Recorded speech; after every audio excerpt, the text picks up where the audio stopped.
kalian sendiri dan validasi perasaan kalian sendiri. Kadang kita nggak selalu bisa merubah segala hal gitu dan nggak harus selalu kita sesalin juga. Kembali lagi ke masa lalu ibunya, menyaksikan kehidupan ibunya gitu melalui mesin waktu gitu kan.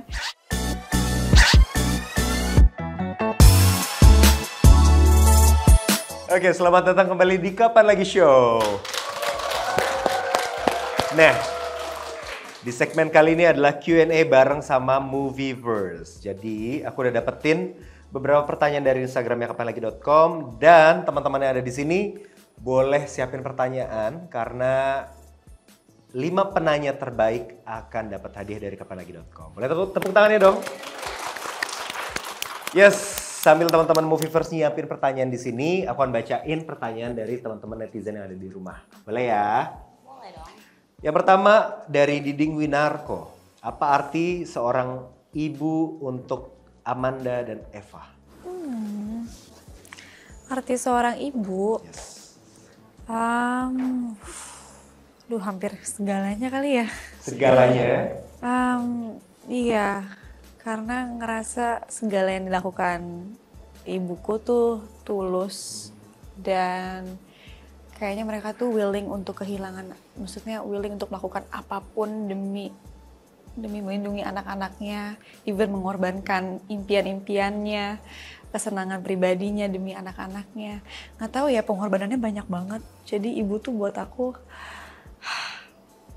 segalanya, rumah dan tempat aman sih kalau buat aku. Rumah dan tempat aman. Oh, that's so beautiful actually. Tepuk tangannya boleh dong. Eva, Iya. arti ibu untuk kamu apa? Sama sih buat aku, ibu itu adalah tempat pulang yang aman. Dan for me personally, ibu itu adalah perjalanan pulang yang paling awal dan yang paling dalam. Best. Oke, pertanyaan yang kedua. Jika kejadian di film ini benar terjadi di kehidupan nyata kalian, Nggak boleh ya? Boleh. sikap apa yang kemungkinan kalian ambil untuk menghadapi situasi tersebut? Wah, ini keren banget dari Parto Abot. Boleh dijawab. Aku takut spoiler Iya. banget lagi ya. Atau mungkin di luar film. Kalau ini beneran kejadian, ada nggak sikap yang menurut kalian sikap terbaik yang sebagai anak akan kalian coba? Mungkin aku yang pasti tidak akan menghakimi dan aku akan sebisa mungkin mempunyai rasa curiosity yang besar terhadap bapak dan ibu gitu. Jadi nggak hanya penasaran sama ibu aja tapi juga ayah. Karena tadi aku bilang kan kayak laki-laki juga dituntut untuk selalu kelihatan baik-baik aja gitu. Jadi aku punya rasa curiosity yang sangat besar terhadap itu gitu. Berarti nggak cuma satu pihak aja tapi dilihat dari berbagai angle ya, dari angle ayah, dari angle ibu gitu ya. Oh, beautiful. Oke. Kalau aku sih mungkin berhenti untuk menuntut kali ya. Nggak tahu, karena aku ngerasa sebagai anak sering banget menuntut orang tua. Harusnya ibu begini, harusnya bapak begini, kok nggak memenuhi itu semua gitu. Jadi kayak ya belajar untuk bisa mengerti gitu instead of menuntut gitu. Jadi itu sih mungkin yang akan aku rubah. Oke, seru ya pertanyaan kedua ini ya. Oke, pertanyaan ketiga dari _San. Dalam film ini kalian memerankan dua saudara yang memikul beban keluarga dan harus mengorbankan mimpi masing-masing. Selama proses syuting, adegan atau momen seperti apa yang paling membuat kalian merasa benar-benar terhubung sebagai kakak dan adik?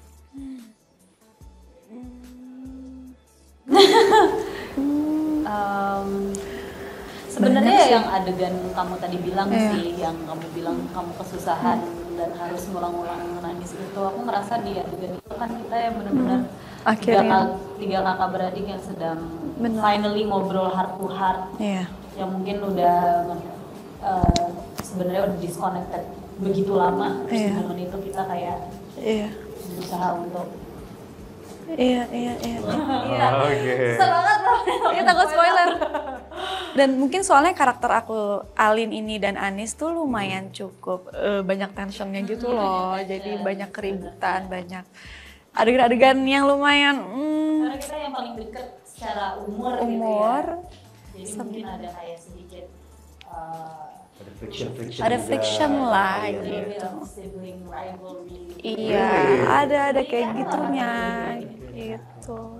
Terus kayak ada satu momen di film ini ketika kita tuh akhirnya bersatu yang tadi Eva bilang dan kayak ngerasa kayak oh ini dia kakak gue kayak karena aku juga aslinya tuh punya kakak juga perempuan dan beda jarak umurnya tuh juga nggak jauh kayak 2-3 tahun gitu. Jadi kayak sempat ada tuh momen dimana aku ngerasa kok Eva kayak kakak gue banget ya, nggak tahu kayak agak ambigu gitu, berasa banget kayak sisternya gitu. Ya mungkin karena ya itu aku kakak ya, aku anak yang paling tua juga kali ya dan aku punya 3 adik. Jadi as a first daughter, Terus aku kayak middle child, emang benar middle child. Oke. Boleh tepuk tangan sekali lagi buat Amanda sama Eva. Nah, buat 3 penanya tadi yang ada di Instagramnya kapanlagi.com, kalian bertiga akan dapat tiket nobar andai ibu tidak menikah dengan ayah. Tapi khusus yang ada di luar Jakarta, nanti dapatnya tiket nonton aja nggak apa-apa ya. Oke, nah sekarang adalah kesempatan untuk penanya dari teman-teman Movieverse. Boleh siapa yang mau nanya di sini? Wah. Nah, siapa nih? Ada yang mau dipilih nggak dari Eva dan Amanda? Nggak bisa lihat nggak? nggak bisa lihat di Amanda aja. Kayak masih boleh. Nama saya Fendi dari Jakarta. Saya mau bertanya, kan di sini filmnya tentang andai ibu tidak menikah dengan ayah. Karena saya juga termasuk salah satu orang yang waktu kecil kan saya juga pernah mengalami perlakuan tidak baik ya dari ayah saya. Terkadang kita juga sebagai seorang anak kan kadang suka punya mental health yang kurang baik atau broken home ya. Karena waktu kecil kan saya belum tahu nih ayah saya seperti apa sih karakternya. Dan akhirnya kebetulan ayah sama ibu saya udah pisah sampai saya SMA. Dan terkadang saya membuat saya bertanya-tanya nanti kalau ibu saya menikah lagi sama ayah baru nanti akan memiliki karakter yang sama nggak ayah yang baru saya itu kayak gitu. Nah pertanyaannya saya bagaimana sih caranya buat Kak Eva sama Kak Amanda untuk menguatkan generasi kita semua yang di luar sana agar tetap kuat kalau dalam menjalani hidup ini. Itu pertanyaan pertama. Terus kedua, pesan apa sih yang ingin kakak sampaikan untuk penonton biar mereka tertarik menonton film ini? Terima kasih.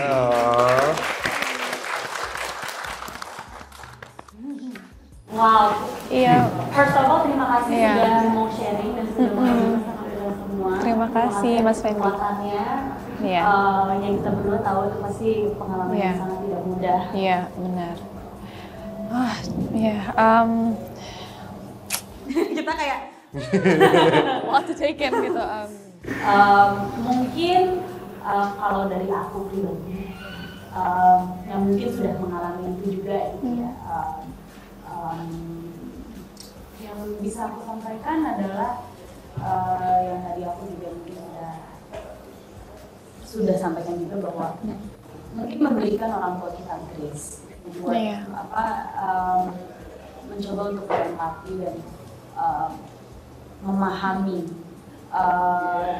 Tapi di luar itu perasaan kalian juga harus divalidasi bahwa kita harus mengerti tapi perasaan kalian juga harus divalidasi dan perasaan kalian pasti lahir. Pasti tidak mudah untuk menyelesaikan seperti itu. Jadi nggak hanya memberikan orang tua kalian grace, tapi diri kalian juga harus diberikan yourself grace, memaafkan diri kalian juga, mencintai diri kalian juga. Dan ini adalah proses yang sangat panjang dan kayaknya tidak akan ada ujungnya gitu. Tapi yang paling susah justru itu memberikan not being too hard on yourself, karena kadang sebagai anak kita menyalahkan diri kita sendiri gitu kan, mungkin orang tua kita anak kita benar. It's not your fault kan ya, kita masih kecil gitu di saat itu kita masih belum tahu apa-apa gitu. Jadi pesanku yaitu tidak hanya memaafkan orang tua tapi juga memaafkan diri sendiri dan validasi perasaan kalian. That is well said. Mana tepuk tangannya. Tadi pertanyaan Pesan biar generasi strong. Biar nonton filmnya. Film ini menurut aku apa ya? Mungkin yang tadi udah kita obrolin juga ya, banyak sekali angle-angle yang bisa kita ambil dari film ini, pesan-pesannya, terutama soal kaitannya kita sebagai anak dengan orang tua, memaafkan diri sendiri dan juga memaafkan orang tua kita, berusaha memahami satu sama lain, dan apa ya? Mungkin itu sih, don't be too hard on yourself yang tadi kamu bilang gitu. Tadi aku terlalu fokus kayaknya ngomongin memaafkan orang tua, hubungannya antara orang tua. Tapi aku bahkan kadang suka lupa juga sebenarnya tuh balik lagi semua ke diri kita sendiri gitu. Jadi harus kembali lagi ke diri kita sendiri. Kadang kita nggak selalu bisa merubah segala hal gitu, dan nggak harus selalu kita sesalin juga. Kita jadiin itu pelajaran. Mungkin kalau kita tidak bisa merubah situasinya, situasi orang tua kita atau sikap mereka, kita selalu bisa mulai perubahan itu dari diri kita sendiri. Jadi kenapa nggak melihatnya ke dalam instead of selalu keluar gitu. Jadi kurang lebih itu sih kalau dari aku. That's beautiful. Boleh tepuk tangan ya teman-teman Musifah. Oke, untuk pertanyaan selanjutnya, boleh angkat tangan. Halo, nama saya Liva dari Jakarta. Saya mau tanya, kalau kalian dikasih mesin waktu untuk kembali ke masa lalu dan punya kesempatan untuk merubah keputusan orang tua dari kalian, apa yang akan diubah dan apa alasannya yang mempengaruhi hidup kalian sekarang ini? Terima kasih. Oh, that's so deep. Wow. So deep. Wow. Yeah. Kalau kita punya mesin waktu ya. Kita punya mesin waktu. Apa yang mau kalian ubah? Kalau aku personally dalam hidupku tidak ada yang ingin aku ubah. Tapi kalau punya mesin waktu justru aku ingin melihat ketika ayah dan mama masih kecil dan menemani pertumbuhan mereka. Justru itu yang ingin aku lakukan. Aku ingin menemani mereka. Karena aku tahu pasti mereka juga banyak momen-momen di mana mereka bingung harus gimana, harus ngapain. Jadi aku ingin menjadi teman mereka justru. Iya. Oh, oke, beautiful. Soalnya sebenarnya di film ini tuh Alin kan membuka buku harian ibu kan. Sebenarnya secara nggak langsung dia kayak kembali lagi ke masa lalu ibunya, menyaksikan kehidupan ibunya gitu melalui mesin waktu gitu kan, secara nggak langsung. Dan bener pas kamu ngomong gitu aku jadi ngebayangin, iya ya, kayak andai aku bisa melihat perjalanan hidup ibu, bisa kenal deh sama ibuku yang dulu sebelum memiliki aku, dia orang yang seperti apa ya gitu. Itu kayaknya aku sedih ya gitu. Ya, pasti kita juga memandang mereka dengan kacamata yang baru, yang berbeda, yang mungkin less critical, less judgmental. Betul. Only we knew what they were going through. Yes. Beautiful, thank you buat pertanyaannya, keren banget. Oke. Siap untuk pertanyaan ketiga? Siapa yang mau nanya? Siang, saya Arin dari Jakarta. Hai.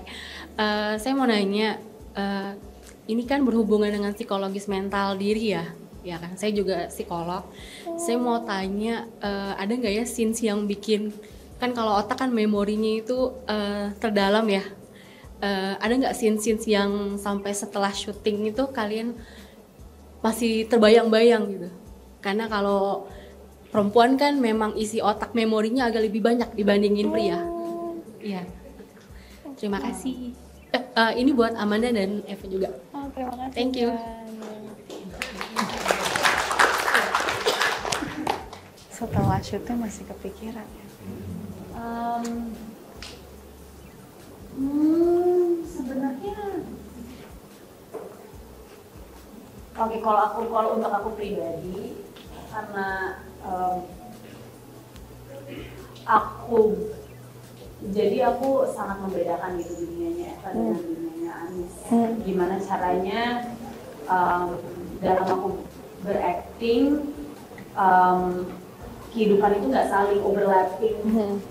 Aku tidak menggunakan memoriku pribadi dan memori Anis juga aku tidak bawa ke duniaku gitu. Dan ini buat aku peran personal acting consultantku untuk ngejelasin itu banget gitu. Jadi thankfully kalau fungsinya berat-berat dan mungkin ada satu sih mungkin ya emang yang kebawa karena memang situasinya tuh sangat sedih dan sangat pahit dan tapi thankfully itu bisa dijaga karena in the end of the day aku harus pulang ke rumah sebagai Eva aku ada adik, ada mama di rumah, jadi aku nggak bisa membawa itu ke rumah. Jadi that's the challenge sebenarnya sebagai aktor. Benar. Amanda seperti apa? Ada nggak? Aku juga sama sih, dan terutama ini justru sebenarnya teknik yang sempat kita ngobrolin ya sih di set sama Mbak Ina juga gitu. Kalau beliau pikir juga memang ini cara yang sehat lah untuk para aktornya, untuk tidak menggali kembali trauma atau memori-memori yang tidak baik gitu loh, untuk menimbulkan rasa ketika acting gitu. Jadi sebenarnya nggak ada yang seperti itu, kayak perasaannya aku bawa pulang. Cuman mungkin jadi kepikiran mungkin ada gitu, kayak pulang tuh jadi agak-agak kepikiran kayak dialog-dialognya, terus resemblance-nya sama hidup aku, sama orang tua aku itu ada. Apalagi ada beberapa adegan yang sebenarnya lumayan mirip sih, gitu ada sih. Cuman aku jujur nggak bisa cerita karena ini beneran spoiler banget. Oke, nanti nonton aja ya, tonton Movieverse ya. Oke. Ini nggak bluffing kok beneran. Bukan karena nggak tahu mau jawab apa. Iya ini beneran. Spoiler. Baik. Oke, sekarang next penanya. Ada lagi? Halo Kak, perkenalkan aku Aulia. Aku mau nanya, kalian berdua percaya nggak sih kalau luka dari keluarga itu bisa sembuh dengan seiringnya waktu? Terima kasih. Aku lagi-lagi aku sangat tidak condone self-diagnose, jadi aku memang I personally go to therapy kalau misalnya ada masalah dalam keluarga, karena menurut aku ya tetap harus diomongin sih, cuman mungkin ada beberapa keluarga yang cara komunikasinya tuh beda-beda kan, ada yang mungkin agak lebih pura-pura nggak ada apa-apa, padahal sebenarnya ini menjadi elephant in the room gitu yang sebenarnya harus diaddress gitu. Dan itu memang butuh waktu, dan yang aku belajar dari terapisku adalah ketika lagi ada sebuah masalah kita harus melihat the person that we're gonna talk to itu window of tolerance-nya seberapa. Kalau window of tolerance-nya lagi sedikit, aku juga window of tolerance-nya itu sedikit, itu berarti kita belum dalam in a mental state untuk bisa have a healthy conversation. Ketika kita lihat window of tolerance-nya lebih besar, baru kita obrolin gitu. Tapi menurut aku, memang seiring berjalannya waktu kita bisa lebih menerima rasa sakit itu dan kekecewaan itu. Cuman at the same time kayak menurut aku tetap harus diobrolin sih. Kayak mengobati kayaknya bukan mengobati, tapi mengubur lebih dalam. Sehingga tidak terlalu berasa, tapi it's still there. Jadi harus digali. Unpack, terus adapt dengan itu ya. Betul. Mungkin tambahannya ketika ada sesuatu yang perlu diobati, caranya kan beda-beda ya. Kadang kita bisa berusaha untuk merubah situasinya atau solve the problem, go ahead. Tapi ada beberapa kondisi yang aku rasa nggak selalu bisa kita solve gitu. Dan di situasi-situasi seperti itu, mungkin itu waktunya kita untuk belajar menerima, belajar acceptance. Ketika udah bisa menerima, mungkin jatuhnya udah bukan mengubur dalam lagi ya, tapi udah berani untuk ditelan gitu, kayak oke, bukan ditelan ya, diapain ya, let go kali ya bahasanya. Karena benar kata Amanda, karena nggak melulu kan belum tentu kan, misalnya kita omongin, kita konfrontasi, kan belum tahu dia bisa menerima dan mungkin itu bisa menyakitinya. Dan itu egonya malah makin bikin suasana jadi pelik. Jadi sometimes we have to learn to accept, let it go, adapt ya. Oke, boleh tepuk tangannya teman-teman Movieverse. Oke, sekarang untuk penanya terakhir. Halo, nama saya Nana. Saya cuma mau tanya, saat syuting berjalan, ada nggak pengalaman kecewa gitu sama rekan main atau lawan main? Kalau kita tuh udah totalitas untuk acting, tapi mereka malah bercanda atau main-main gitu. Terus jadi kebawa emosi gitu. Thankfully di project ini, itu aja kalau sih. untuk aku Nggak ada juga sih. Gak ada juga? Nggak ditahan kan ini? Enggak. Semuanya tuh sangat ngasih gitu. Ini baru tadi aku omongin di mobil sama manajerku dan teman-teman. ngasih Iya. yang ketika lagi misalnya syuting shot aku aja, Amanda dan yang lainnya tuh sangat ngasih. Iya, 100% Eva pun juga gitu, semuanya begitu. Semuanya. Dan maksudnya mungkin caranya beda. Iya, iya. Maksudnya nggak semuanya caranya sama, kayak ada Om Bucek yang adegan berat atau emosional, dia tuh tipe yang kayak bisa 0 langsung ke 100 gitu, kayak bisa emosinya langsung gitu. Sedangkan ada beberapa pemain kayak aku misalnya yang butuh bertahap dan butuh momen, mungkin itu aja yang kayak, oh kok di sini gue lagi coba serius, dia bisa bercanda terus tiba-tiba pas action bisa langsung total gitu loh, kayak caranya beda gitu. Tapi sama Jam sekali terbang ya. jam terbang ya tapi itu sama sekali gak mengganggu karena ketika udah action semuanya total banget. Oh, beautiful. Boleh tepuk tangannya lagi. Nah, tadi 5 penanya boleh maju ke depan karena akan dapat hadiah spesial dari kapanlagi.com. Silakan. Indah, makasih. Terima kasih. Oke, thank you so much. Makasih Kak Eva. Terima kasih. Makasih Kak Eva. So mau ngingetin juga buat teman-teman yang ada di rumah bisa ikutan seru-seruan bareng kita di barcode di bawah ini. Ini adalah komunitas Movieverse, komunitas pencinta film yang kapanlagi.com. Nah itu dia segmen Q&A bareng Movieverse. Masih ada satu segmen closing lainnya, so tetap stay tune terus.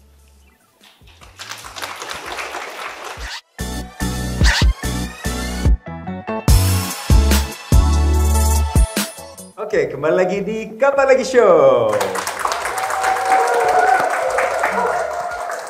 Nah, sebenarnya ini segmennya closing aja. Tapi ini adalah signature-nya Kapan Lagi. Jadi, sebelum closing, aku mau dong ngelihat Amanda, terus juga Eva bisa saling puji. Kalian kan kalian udah ketemu jadi teman main, bahkan sudah mencoba kakak adik biarpun di dalam film gitu ya. Mau dong dengar kalian saling puji masing-masing. Oh my god, Lebih kayak nggak bisa take compliment gitu.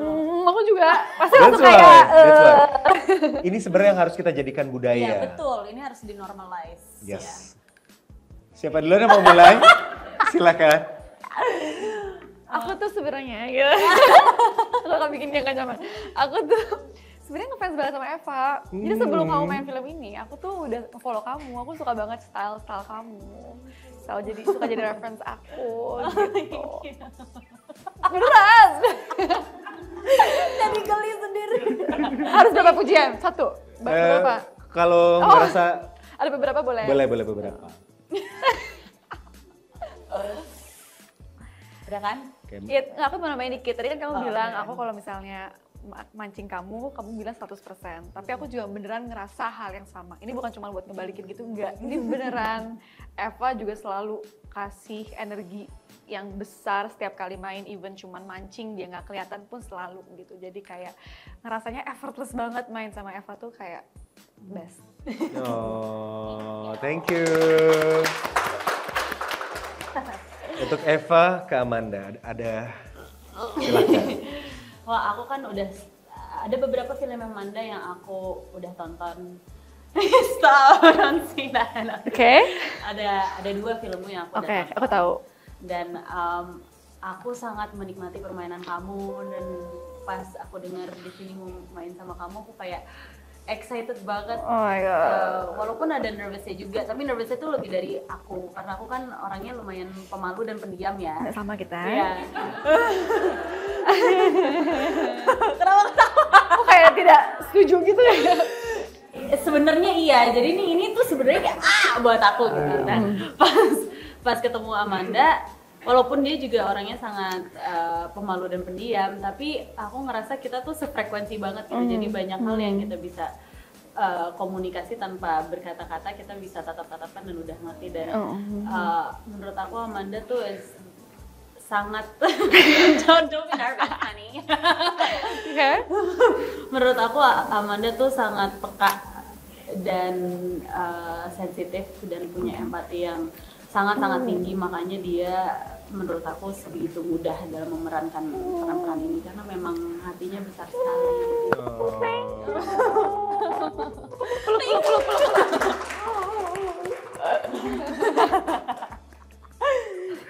Oke, thank you so much. Semoga hubungannya ke depannya makin Oke, Langgeng lagi.